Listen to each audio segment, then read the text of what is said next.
ki başladım seni unudam.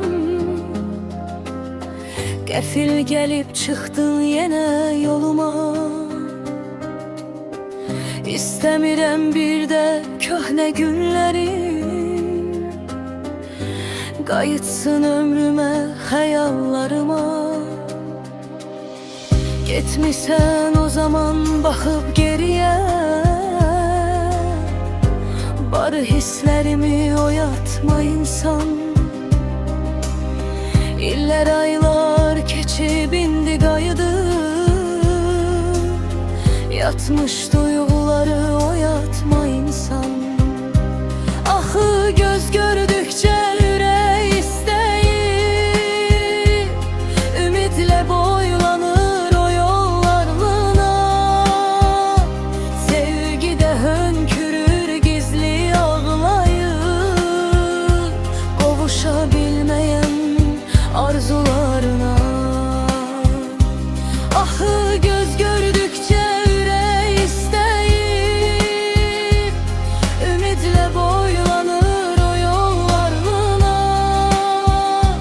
Sevgidə hönkürür gizli ağlayır, qovuşa bilməyən arzularına.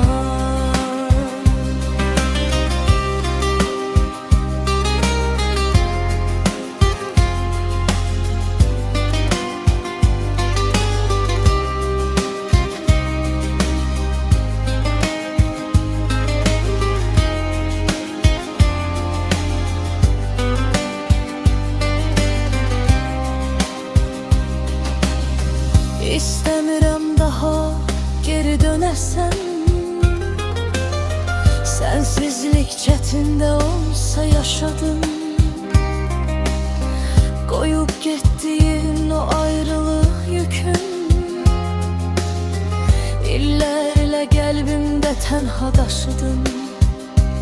Axı göz gördükcə ürək istəyir, ümidlə boylanır o yollarıma.